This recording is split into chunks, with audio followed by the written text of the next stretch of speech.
नमस्कार, मनी गुरु देख रहे हैं आप और आपके साथ मैं हूं स्मिता रशाल।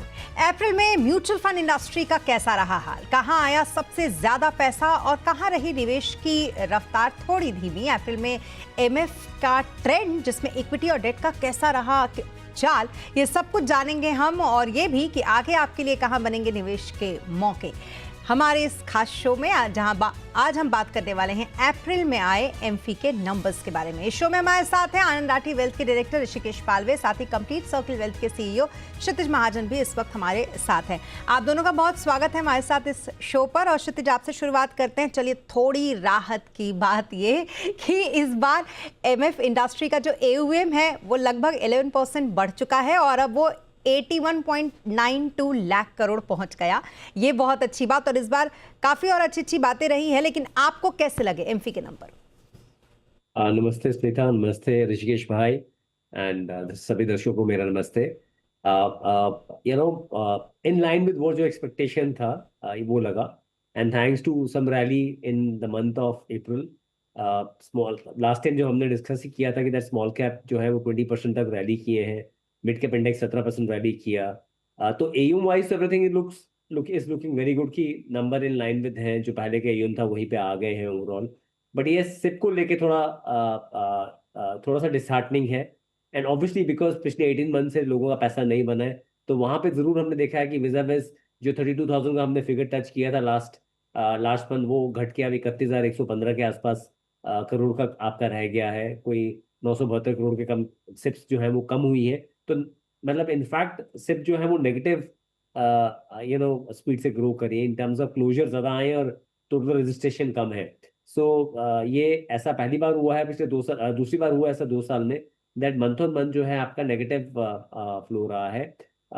और इसमें बहुत हद तक पार्टिसिपेंट जो काफी टाइम से इन्वेस्ट कर रहे हैं उनका रिटर्न नहीं बना है, उसका उसका एक बहुत बड़ा रोल प्ले है। तो I think it's a very mix bag in terms of AUM. Mark to market के कारण सब अच्छा रहा है, पर जो कंसिस्टेंट फ्लो का सिप का रहता है, जिसको हम आंकलन लगा रहे थे कि दैट ये कंसिस्टेंटली ग्रो करेगा, वहां पे कहीं ना कहीं एक एक डिस्कनेक्ट दिख रहा है रिटेल इन्वेस्टर के अंदर, जहां पे ये हमने नंबर कम होते दिखे हैं, और ये एक वरीसम पार्ट है।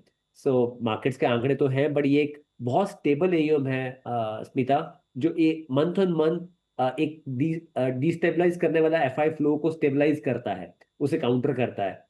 तो वहां पे अगर फर्दर ये ट्रेंड रहता है तो वो एक प्रॉब्लम क्रिएट कर सकता है, और नंबर्स फर्दर ड्रिल डाउन कर सकते हैं अगर मार्केट और पेशेंस टेस्ट करेगा तो I think overall numbers are looking good, but yes, ये सिप का नंबर एक बार समय। बिल्कुल। 97.6% एसआईपी स्टॉपेज रेशियो ऋषिकेश, और जैसा कि अभी थोड़ी देर पहले हमने सुना क्षितिज को, वो भी थोड़ी चिंता जता रहे थे जिस तरीके से थोड़े एसआईपी के नंबर्स इस बार कम रहे हैं। आप कैसे देखते हैं ओवरऑल इन नंबर्स को ऋषिकेश?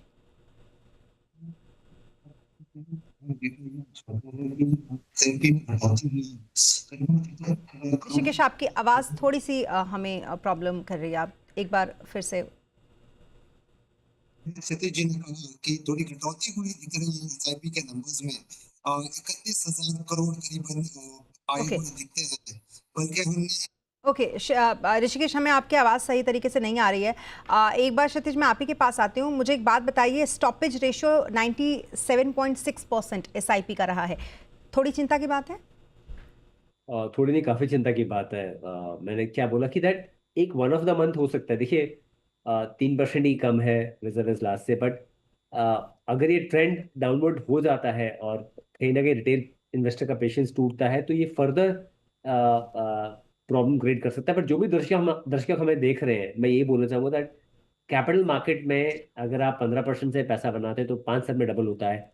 6 साल में अगर डबल होना हो तो 12% पे ग्रोथ हो तो 6 साल में डबल होता है। तो आपको आपको फोकस करना है कि आप नंबर ऑफ यूनिट्स एक्यूमुलेट कर रहे हैं। आप इसको एक्यूमुलेशन फेज देख लीजिएगा, एंड मैं समझ सकता हूँ 18-19 महीने से हम लोग यही बात कर रहे हैं, बट ऐसा आता है कैपिटल मार्केट में, टाइम आता है। हो सकता है ये 1-2 महीने मार्केट और आपका पेशेंस टेस्ट करे। और जब तक ये खाड़ी में आपका युद्ध जो है ये विराम नहीं होता है मिडिल ईस्ट में, तब तक हो सकता है कि थोड़ी थोड़ी problems in terms of capital market performance में और रहे। पर उसका मतलब ये नहीं कि आपके यूनिट्स कम हो रहे हैं। तो नंबर्स की अगर बात करते हैं, बहुत बहुत इंटरेस्टिंग पैक है यहाँ पर स्मिता। जो इन्फ्लो जैसे मैंने बताया 972 करोड़ से कम हुए, बट रजिस्ट्रेशन जो सिप की है वो 60,000 ओवरऑल कम हुई है विजाविज, मतलब रजिस्ट्रेशन जो हुई है वो 50.7 लाख हुई है, और जो स्टॉपेज हुई है वो 51 पॉइंट आपका 3 लाख हुई है। तो वो अपने आप में एक नंबर है जो कम हुआ है ओवरऑल रजिस्ट्रेशन का। तो आई थिंक एक ट्रेंड जो है वो डाउनवर्ड है, but at A same time overall अगर आप परफॉर्मेंस की बात करें तो कुछ लोगों के जिनके रिटर्न्स नहीं दिख रहे थे, स्मॉल और मिड कैप में भी बीटिंग थी, कहीं ना कहीं रिकवरी आई है और वो ओवरऑल नंबर्स में भी रिफ्लेक्ट कर रहा है। सो आई थिंक ये पिछले, जैसे मैंने पहले बताया, ये 2 साल में हमेशा अपवर्ड ट्रेंड ही रहा है। तो दूसरी बार ऐसा हुआ है कि थोड़ा सा नंबर डिप हुए, बट ये एक कुशनिंग नंबर है, हमारे लिए बहुत इंपॉर्टेंट नंबर है। एक रिटेल इन्वेस्टर का पार्टिसिपेशन है जो बहुत लंबे समय तक आपका चलता है, क्योंकि गोल ओरिएंटेड सिप्स होती है ज्यादातर आपकी। सो ये एक बिहेवियर है जो हमें डिफाइन करता है as a country, and I think ये बिहेवियर बढ़ना ही चाहिए। So let's hope for the best. बिल्कुल। और सबसे अच्छी बात है कि ये बस 1 महीने का हम फिलहाल ये नंबर्स देख रहे हैं। हो सकता है कि अगले महीने वापस से एसआईपी का जो इनफ्लो है वो बढ़ जाए। अब एक बार फिर ऋषिकेश, मुझे लगता है आपका आवाज जो अभी टेक्निकल प्रॉब्लम थी वो ठीक हो गई होगी, तो मैं आपसे वापस वही सवाल पूछना चाहूंगी कि कैसे लगे आपको एमफी के ये अप्रैल के नंबर्स? नमस्ते क्षितिज जी, नमस्ते और सारे दर्शकों को नमस्ते। होप करता हूँ कि आवाज अभी ठीक आ रही है। लेकिन जैसे क्षितिज जी ने भी कहा कि एसआईपी के नंबर्स में कटौती होती हुई दिख रही थी। करीबन 32,000 करोड़ की एसआईपी आती हुई दिखी अप्रैल में। वही आंकड़ा अगर मार्च का देखो तो 31,000 करोड़ का था। चिंताजनक बात जरूर है क्योंकि स्टॉपेज दिखाई दे रहा है, लेकिन मैं इस हिसाब से देख रहा हूँ कि अगर मैं 2015 का एसआईपी का आंकड़ा देखता तो वो करीबन 5,000 करोड़ का था। तो वो बढ़ के अभी करीबन 31,000 करोड़ हुआ है। तो एक पॉजिटिव ट्रेंड की तरफ जाते हुए दिख रहे हैं हम। और दूसरी चीज है कि एक अनुशासित तरीके से जब आप निवेश करते हो तो उसमें स्टॉपेज लाना बहुत गलत चीज होती है, क्योंकि एसआईपी का मूल कारण ही ये है कि आपको रुपी कॉस्ट एवरेजिंग मिलती है। रुपी कॉस्ट एवरेजिंग का मतलब ये है कि जब भी मार्केट टूटती है तो आपको ज्यादा यूनिट्स मिलते हैं और मार्केट बढ़ती है तो कम यूनिट्स मिलते हैं। तो थोड़ा एवरेज आउट होता है और आपको the good, the bad and the ugly of the market ये एवरेज आउट होके मिलता है। तो ये एक अनुशासित तरीके से निवेश करने का जरिया है, इसको रोकना नहीं चाहिए। लेकिन वी एज अ कंट्री अगर देखें, एसआईपी जो एक माध्यम है वो काफी अधिकतर बढ़ते हुए दिख रहा है हमको। अप्रैल में थोड़ी कटौती होती है दिखी, जैसे आपने भी कहा 1 महीने का ही डेटा है। थोड़ी अनसर्टेनिटी भी है मार्केट में, लेकिन अनसर्टेन टाइम्स में बिल्कुल हिचकिचाना नहीं चाहिए निवेशकों ने, और बिल्कुल एसआईपी में निवेश करना चाहिए। बस यही कहना चाहूंगा एसआईपी की बात। बिल्कुल। चलिए, तो ये तो एसआईपी के हमने आप दोनों से यहाँ पर जान ली आप लोगों की राय क्या है। अब इक्विटीज़ पर आते हैं। और ऋषि, पहले आपके पास आती हूँ मैं। क्षितिज, मुझे एक बात बताइए, 5% की गिरावट यहाँ भी इस बार रही है। लगभग 40,450 करोड़ का इन्वेस्टमेंट पिछली बार आया था मार्च में, इस बार ये घटकर 38,440 करोड़ रह गया है। यहाँ पर भी क्या चिंता की बात है? स्मिता, मुझे लगता है थोड़ा प्रॉफिट बुकिंग होगा ही, बिकॉज अप्रैल का मंथ जो था मार्केट के रिकवरी मंथ था। तो काफी लोगों को लगता है पता नहीं ये अपॉर्चुनिटी दोबारा मिलेगी नहीं मिलेगी, या फिर थोड़ी अनिश्चितता है with regard to Middle East war. तो कहीं ना कहीं वो प्रॉफिट बुक हुआ है। देखिए, मार्क टू मार्केट तो आपका एसेट बड़ा है, बट जो फ्लोज की बात करते हैं आप, वो जो निकलने की बात करते हैं, तो फ्लोज नेट जो नंबर्स हैं वो प्रॉफिट बुकिंग के कारण भी हो सकते हैं। दूसरा, काफी लोग ट्रेंड देख रहे होते हैं कि दैट राइट नाउ हम वेट एंड वॉच करें, बिकॉज अभी रिकवरी आई है, पहले मेरा पुराना एसेट परफॉर्म कर ले, उस हिसाब से ट्रेंड देख रहे होते हैं। तो ये मैंने क्या बोला, जब नॉर्मली जब मार्केट अच्छा बिहेव करती है तो पैसा ज्यादा खींचती है। पर ये काफी टाइम के बाद एक अच्छा महीना आया था जहां रिकवरी आई थी, पर वहां पे भी काफी लोगों ने ये सोचा होगा कि that let's let's wait and watch, and फिर देखते हैं कैसे इन्वेस्ट करते हैं। तो 1-2 महीना देख लेते हैं चीजें बेटर हो जाती है कि नहीं, क्योंकि कोई इंडिकेशन आ नहीं रहा है कि ये चीजें जो है वो जल्दी विराम लगेगा इनके ऊपर। जो भी हमारी अभी आसपास की जियोपॉलिटिकल सिचुएशन चल रही है।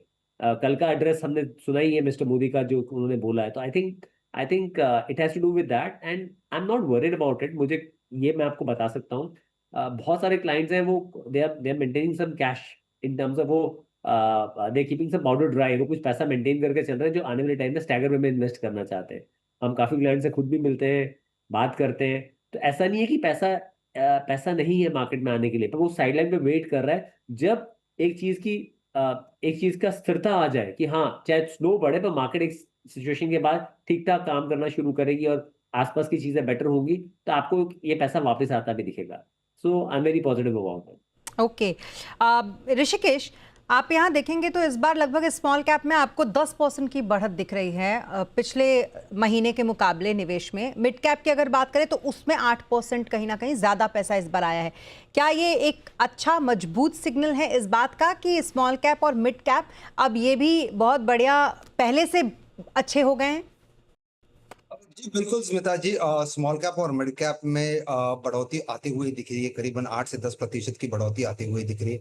हमको मल्टी कैप में भी बढ़ोतरी आती हुई दिख रही है इस महीने में। और मल्टी कैप का मायना ही है कि 25% जो है वो स्मॉल कैप में जाएगा और 25% जो है वो मिड कैप में जाएगा।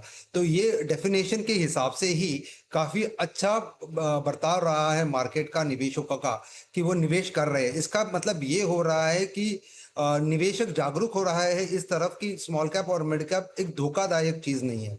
अब देखते हैं कि कारण क्या हो सकता है इसका।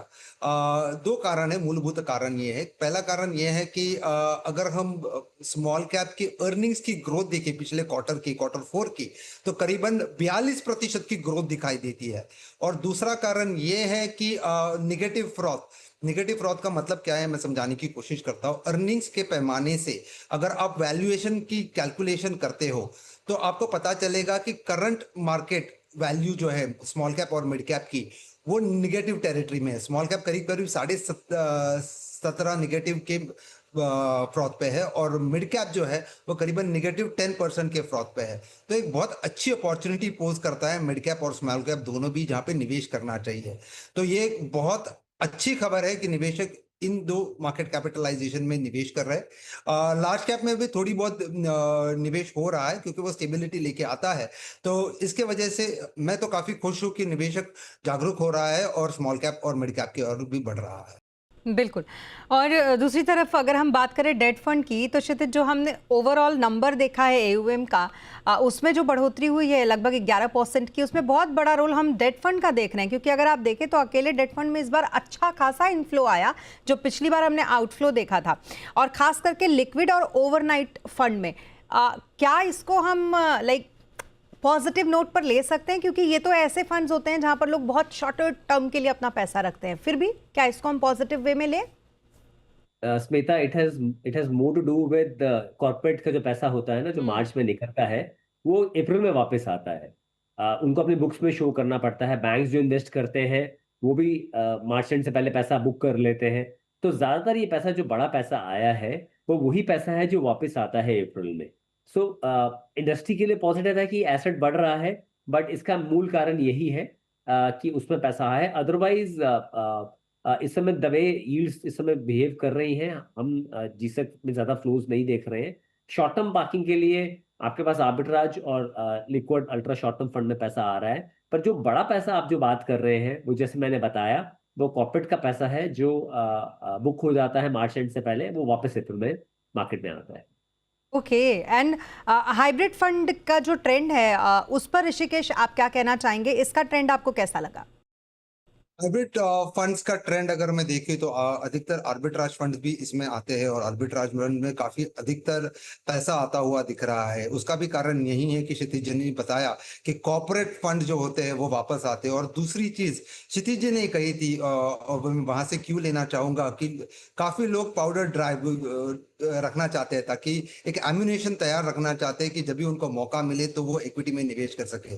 तो वो पैसा तो एफडी नहीं बना सकते, बैंक अकाउंट में नहीं रखना चाहिए। तो इसके वजह से अधिकतर पैसा आर्बिट्राज में जाता है, लिक्विड में जाता है।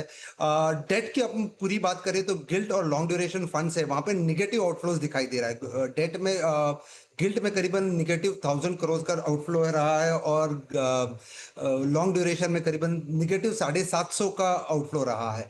तो इसके वजह से मैं ये कह रहा हूं कि लोग पैसा बाजू में भी रख रहे हैं और दूसरा कारण यह है कि कॉर्पोरेट का पैसा भी है। तो arbitrage forms a very important role of hybrid funds. इसके वजह से एक काफी पॉजिटिव इम्पैक्ट दिखाई दे रहा है हाइब्रिड फंड्स में। बिल्कुल, आर्बिट्राज फंड में हमने देखा है कि काफ़ी अच्छा पैसा भी इस बार आया है। जहाँ पिछली बार हमने इसमें से निकासी देखी थी, इस बार इसमें अच्छा खासा इनफ्लो 12,378 करोड़ का दिख भी रहा है। ओके, अब इसके आगे हम ये भी समझेंगे आप दोनों से कि एमफी का जो ये ट्रेंड है अप्रैल का, इसके मायने क्या हैं और फिर आगे कैसे रोड मैप हम तैयार करें अपने इन्वेस्टमेंट की। लेकिन रुकेंगे यहाँ पे एक छोटे से ब्रेक के लिए, जल्द होंगे हाजिर। और ब्रेक के बाद एक बार फिर आपका स्वागत है। तो एमफी के अप्रैल के आंकड़े और उसके बिहार पर आगे आपकी कैसे रहने वाली इन्वेस्टमेंट की स्ट्रैटेजीज पर करेंगे हम बातचीत। हमारे साथ ऋषिकेश पालवे और क्षितिज महाजन लगातार बने हुए हैं। क्षितिज, आप मुझे एक बात बताइए, मान के चलते, चलिए एसआईपी मान के क्या चलते हैं, वाकई दिख ही रहा है कि एसआईपी के नंबर्स कम आए हैं, इक्विटी निवेश इस बार कम हुआ है, डेट का बहुत अच्छा निवेश है, लेकिन फिर वही बात है जैसा कि आप बता रहे थे कि वहाँ कॉर्पोरेट का पैसा होता है। इन सब के बावजूद क्या हम ये मान के चलें कि जो एमएफ इंडस्ट्री का एयूएम है वो ये बताता है कि म्यूचुअल फंड निवेशकों का जो भरोसा है वो बरकरार है फिलहाल इस पूरे सिस्टम पर? देखिए स्मिता, मैं तो क्रेडिट दूंगा रिटेल इन्वेस्टर को ही। आज भी 9,000 करोड़ बेचा है एफआईएस ने और डीआईएस ने 5,500 करोड़ बाय किए। अगर आज ये कंसिस्टेंट हमारे पास 3.5 बिलियन का फ्लो नहीं हो जो सिप के थ्रू आता है, तो आज आज हम 17-18 हज़ार के निफ्टी के लेवल पे खड़े होते हैं। ये तो total total credit retail investor को ही है जो कंसिस्टेंटली अपने ड्रीम्स के अकॉर्डिंगली, अपने गोल प्लान के अकॉर्डिंगली इन्वेस्ट करते रहते हैं। ये भरोसा है, तभी आप इस सिप को सिर्फ 900 करोड़ कम होता हुआ देख रहे हो। had it been ये भरोसा नहीं होता तो आज हम कहीं और सिचुएशन में खड़े होते। ये भरोसा इस देश में है, इस देश की व्यवस्था में है, देश की ग्रोथ में है। आई थिंक ये एक अपने आप में बहुत पॉजिटिव नोट है दैट। एंड आप देखिए ना, आप हम बात करते हैं हमेशा, पास में 14% 15% रिटर्न आता है कैपिटल मार्केट में। मैं कह रहा हूँ अगर 11-12% भी आए और 12.5% आपका टैक्स भी लग जाए, तो कौन सा एसेट क्लास है जो इतना लिक्विड है जो आपको 10-10.5% का रिटर्न दे पाएगा कंपाउंडिंग में भी। वाई एम सेइंग आज ये 12% की मैं बात कर रहा हूँ, बिकॉज इंपॉर्टेंट ये है कि हमारी जो ग्रोथ है ना, आज नॉमिनल जीडीपी वो 10.5 के आसपास है। आई एम श्योर वो थोड़ा इन्फ्लेशन आएगा तो 11-12 हो जाएगी, बट आई एम सेइंग आप यहाँ 12-13% भी अगर लॉन्ग टर्म में सब्जेक्टिव टू कंडीशन रिटर्न अगर आता है, तो आप पोस्ट एक 10.5% लेके जा सकते हैं। और पैसा साथ में इकट्ठा चाहिए नहीं होता, तो अगर आप एसडब्ल्यूपी करते हैं तो आपका टैक्स और एफिशिएंट हो जाता है। तो मुझे ऐसा लगता है दैट रिटेल इन्वेस्टर का पूरा पूरा भरोसा है। अभी भी हमारे साथ रोज नए रिटेल पार्टिसिपेंट जुड़ रहे हैं। हमारा एक वेल्थ फिटमेंट है, ज्यादा रिटेल क्लाइंट्स नहीं है, बट उसके बावजूद हम हर मंथ 4 या 5 रिटेल क्लाइंट्स का केवाईसी कर रहे हैं जो फर्स्ट टाइम इन्वेस्टर्स लेके आ रहे हैं। यूल बी सरप्राइज दैट ये ट्रेंड चल रहा है एंड काफी लोगों को समझ आ रहा है कि दैट ये जो मार्केट में अनिश्चितता है उससे गेन किया जा सकता है। पर हाँ, आपने आज लगाया, कल सुबह गेन नहीं हो जाएगा। आपको कैपिटल मार्केट में आए हैं कंपाउंडिंग देने के लिए। मैंने ऋषिकेश भाई को भी कई बार सुना है, वो बोलते हैं 10 साल के बाद ही मजा आना शुरू होता है। तो 10 ईयर प्लस आपको देना ही पड़ेगा अगर आपको कंपाउंडिंग का मेन मजा लेना है।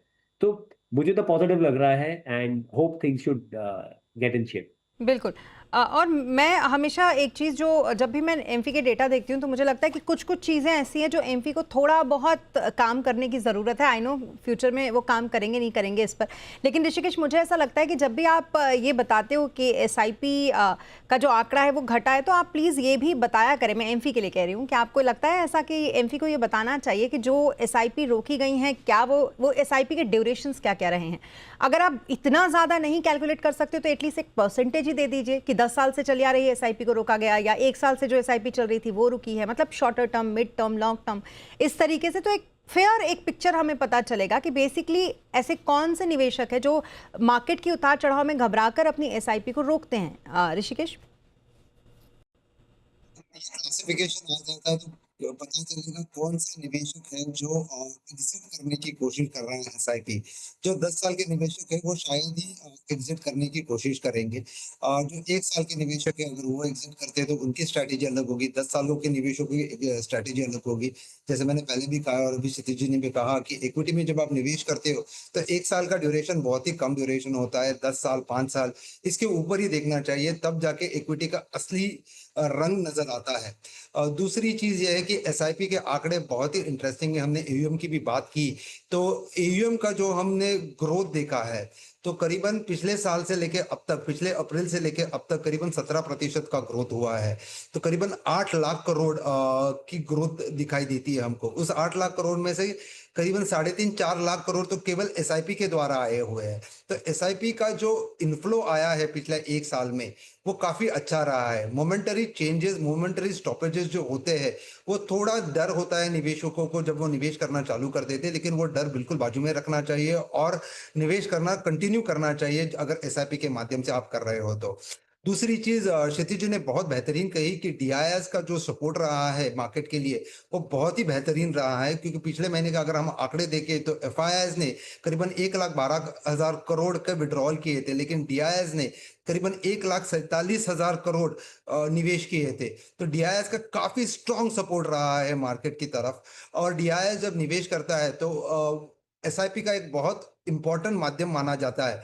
तो 1,47,000 करोड़ में से करीबन 32-31,000 करोड़ जो है वो एसआईपी के माध्यम से आए। बाकी इंस्टीट्यूशनल इक्विटीज और बाकी काफी सारे इन्वेस्टर्स होंगे जिन्हें निवेश किया होगा, लेकिन एसआईपी एक काफी अच्छा फाउंडेशन ले करता है from industry perspective, from investor perspective. एक काफी डिसिप्लिन्ड मीडियम है जहां से निवेश होता है, और एसआईपी के माध्यम से आप अगर निवेश करते जाओगे तो लंबे अरसे के लिए एक 12-13% का return banana at a portfolio level काफी हाईली पॉसिबल होगा।